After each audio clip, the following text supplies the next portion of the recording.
Members, there's dinner for purchase in the lounge. What is it? It's fajitas for purchase. The chair announces the signing of the following in the presence of the House. HB 467, HB 1207, HB 2183, HB 2308.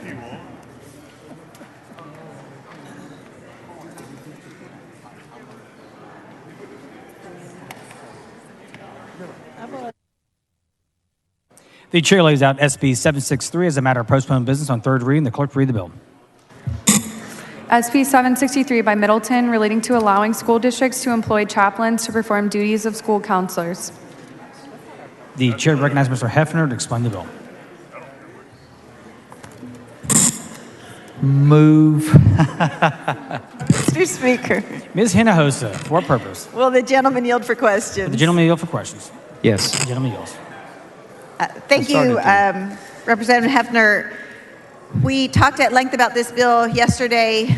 You accepted amendments. I appreciate you accepting amendments, our amendments. You accepted amendment to create some guardrails in terms of qualifications for these chaplains. You accepted an amendment to exclude known sex offenders, convicted sex offenders from the program. You accepted an amendment to exclude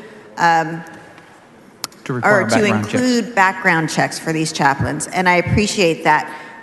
What this bill still allows, to my understanding, and I'm going to ask you to please correct me if I'm wrong, what it still allows is a chaplain of a certain faith to go into a school without a parent's permission and proselytize. Try to convert to Jesus No, or ma'am. to Not Allah at or all. whoever is Not the at God all. of that person's choosing. They are specifically trained not to do those things. Okay, how? What do you mean how? I don't know the details of how they're trained, but they are trained especially not to force their beliefs on people. They're there for a resource to listen and support. I'm curious how that happens because we specifically also offered an amendment that would have precluded that kind of proselytizing, but you did not accept it. That's already in their training and in their recognitions from their organizations and things that they work with, and it's already taken care of. And who requires that? To become a chaplain, that's certified under these organizations and things and under these definitions. Okay. They have to have all that training. The bill doesn't itself have a definition. There was an amendment that you accepted that says that the organization the chaplain comes from has to be recognized by the Department of Defense, I believe. Is that what you're talking about? That and other things, but you keep diverting away from the fact that the schools can put whatever regulations and requirements on them as they see fit. Okay, and I appreciate that part. I want to understand your intention for the bill. My intention for the bill, I can tell you real plain and real simple. It is to help our kids and our teachers have more emotional support. Our counselors are overworked, and I think this is a great way, a great avenue, a great resource that schools may or may not choose to do to come alongside those counselors and be available for these kids and their students in times of need. These people are trained to be observant. They're trained to be listeners. They're trained to be compassionate. It's a calling that they have. And I don't have a problem with our schools deciding whether or not to let them in there and the regulations and rules that they want to have them in there operate under. Because we weren't able to get the amendment in to preclude proselytizing, I have to take your word for it that that's how they're trained, because I don't know how these chaplains will be trained. But I would like to know from you specifically is... I have 7 kids, and I don't want anybody forcing the religion on them either. So I wouldn't support anything like that. So it would not be acceptable to you if one of these chaplains went into a school and started to put on students, put on any school personnel in that school, their beliefs and proselytize their beliefs in support of a particular religion or sect. That wouldn't be acceptable to me, and they're not going to do that because they're specifically trained not to. Would you accept an amendment to say No. that they'd be precluded from doing that? No. Okay, and I believe my colleague has questions as well. Ms. Rose, for what purpose? Would the gentleman yield, please, for a Yes. question? Would the gentleman yield for Yes, questions? The gentleman yields. absolutely. Thank you. Representative Hefner, after you passed your bill on second reading, we had a conversation about the bill, am I correct? Yes, ma'am. And we talked about the fact that Texas is not a one-size-fits-all state. We have 254 counties. All of the counties are different. And one of the things that you shared with me, the reason you were doing this bill is because it was important to your community. Is that not correct? Yes. And then we also had a conversation where I shared with you concerns about my community. Am I correct? Yes. So since our communities are so different, I live in Dallas County, you live in Titus. Titus County, which are two totally different counties, correct? Yes, So ma'am. that means we have totally different issues in our county, correct? Correct. So will you accept a friendly amendment that says that this only applies to counties with 150,000 or less? Respectfully, I would not. And being important to my district is one of the many reasons that we brought this bill and think it's a good idea. We think that this could greatly benefit all of our communities across this state. And there again, each community can make those decisions at their local level if they want to participate in this program or not. And I think the option ought to be there. Now, again, you said my community. So if you feel this is important to your community, why can't you just make it applicable to your community and not force it on my community? Well, I believe it's important to all communities, and that was one of the reasons that I brought it. And we each get a vote to represent our districts, and we can cast those votes accordingly. But I believe this has the potential to greatly help kids and teachers across this state. And there again, it's all about each school deciding whether or not they want to participate. So let me ask you this. Is one of the reasons you're doing this because of workforce shortages in your community? Do you not have enough counselors in your community that will be able to provide this services for the students in Titus County? That's one of the reasons, but across our education system, there's a shortage of counselors. They recommend 250 kids per counselor, and there's 350 or more per counselor currently. So this is to help fill that gap, or to come alongside and complement those counselors in ministering and supporting our kids and teachers. Okay, thank you. Thank you. Mr. Talarico, for what purpose? Does the gentleman yield for some The questions? gentleman yield for questions. Yes. The gentleman yields. First, just wanted to thank you, Representative Hefner, for engaging in good faith dialogue about this bill from the very beginning with me and some of the other members of the Public Education Committee. And thank you for working with us on some important amendments yesterday. I want to ask just a couple clarifying questions because I think I know your intentions for this bill. I know you're a good person and I know what you're trying to do. I am worried that there will be folks who take advantage of this legislation to do harm in our schools. So I just want to walk through and make sure that's not your intention, which I don't think it is. First, I want to clarify for the body, because we didn't talk about this yesterday, a chaplain does not have to be a Christian chaplain. Is that correct? That's my understanding. Right. There are Jewish, Islamic, Yes, sure. there are chaplains from all different faith traditions. Correct. And Department of Defense, other hospitals, prisons, they allow chaplains from different faith traditions. It's not explicitly or exclusively Christian. Is that correct? Yes, we have chaplains in many institutions and agencies through our state, TDCJ, Health and Human Services, Texas Juvenile Justice, Great. And some others. And in committee, the first witness that testified on your bill was the head chaplain at the DFW airport, I believe was where he was from. And he testified to the fact that there are chaplains who go through rigorous training, like you mentioned earlier. They have a master's degree, they take courses on counseling.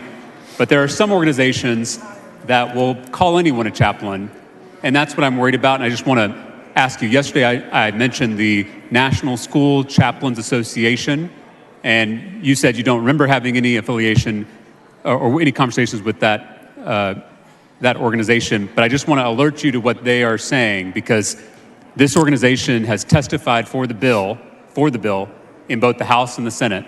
Do you know Rick Malloy? He's their CEO. Does that name sound? It's okay if it doesn't. I just wanted to ask if you know who that I don't is. recall, maybe, Okay. but, Rocky Malloy. I'm sorry, Rocky Malloy.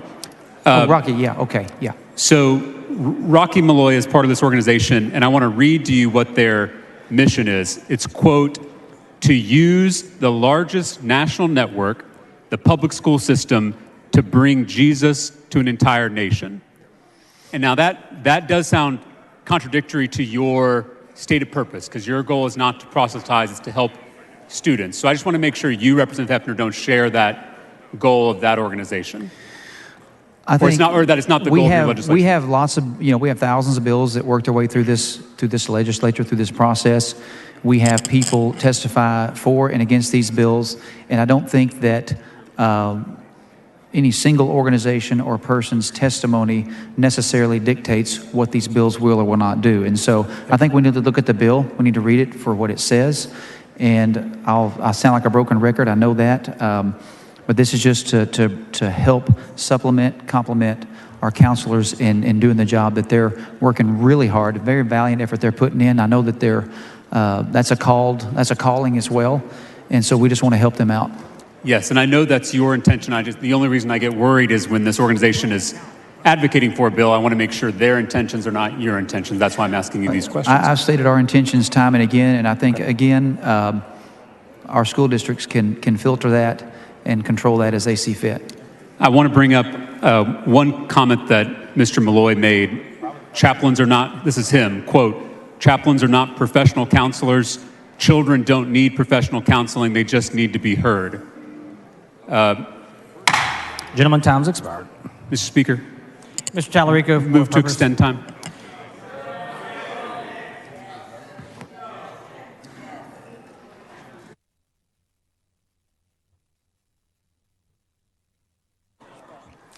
Members, Mr. Tallarico has moved to extend time. There is objection. This is a division vote. Vote aye for the extension of time, nay for a record vote strike the board. A record vote has been requested. The clerk will ring the bell. So Mr. Leach voting nay, Mr. Hefner voting nay, Mr. Tallarico voting aye.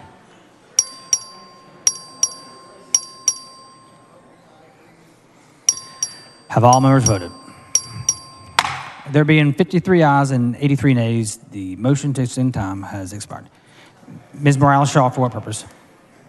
Mr. Speaker, I move to have the comments between Representative Rose and Representative Hefner reduced to writing and placed in the journal, and the comments between Representative Tallarico and Representative Hefner reduced to writing and placed in the journal. Members heard the motion's objection. Chair hears none, so ordered. The following amendment, the clerk read the amendment. Amendment by Rose. The chair recognizes Ms. Rose to explain the amendment. Thank you, Mr. Speaker. Members, as you noticed in our dialogue, Mr. Representative Hefner made the comment about the fact that this was something that he wanted for his district. Well, I just think it's not fair that we come in here and make decisions based on our districts alone, and then we want to change the whole state, and it's just not fair. And so therefore, I have an amendment that says that this only applies to those counties that are 150,000 or less. So hopefully you will support it. Move adoption. Come on, Tony. The chair recognizes Mr. Hefner in opposition to the amendment. As much as I love and respect Ms. Rose, I ask you to please oppose this amendment. Vote no. The chair recognizes Ms. Rose to close on the amendment.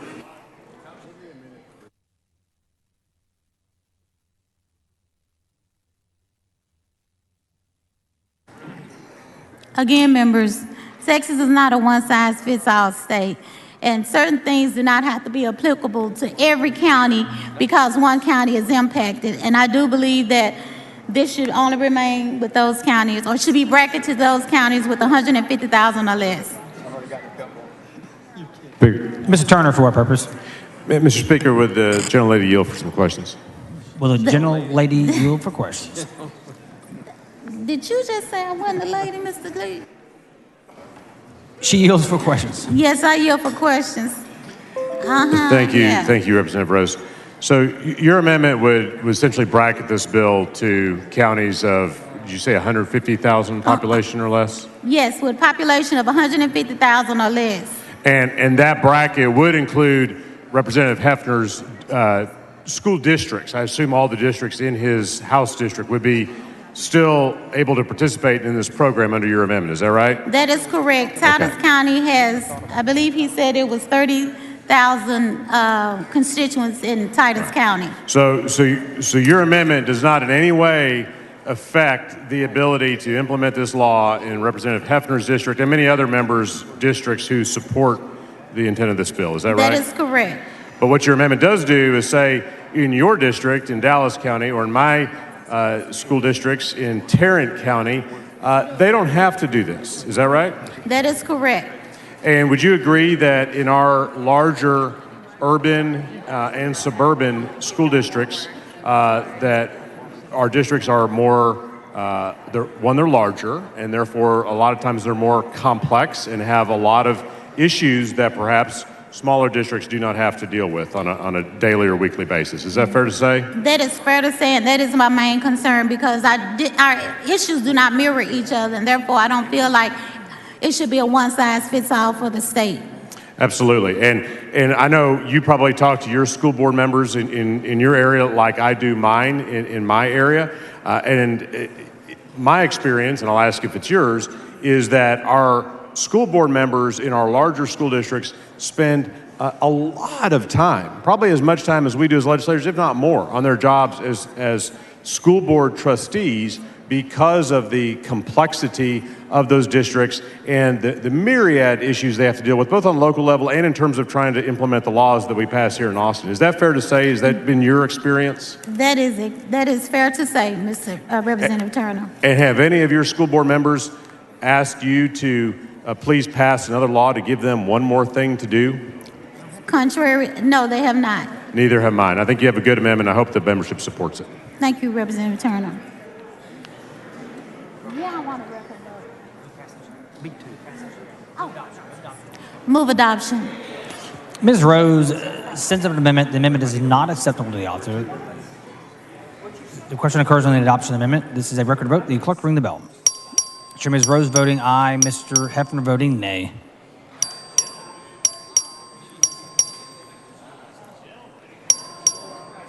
Have all members voted? Should Mr. Fasig voting nay? Ms. Diave Criado voting aye.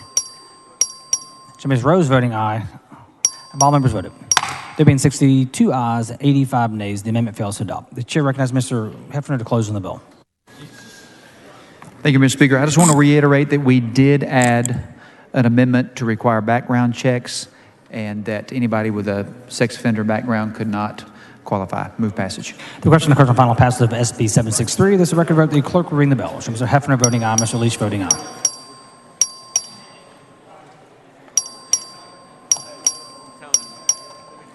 Have all members voted? There being 89 ayes, 58 nays, SB 763 is finally passed. The chair lays out HB 1585 as a matter of postponed business on second reading. The clerk will read the bill. HB 1585 by Guerin relating to matters affecting the powers and duties of the Texas Ethics Commission. The chair recognizes Mr. Guerin to explain the bill.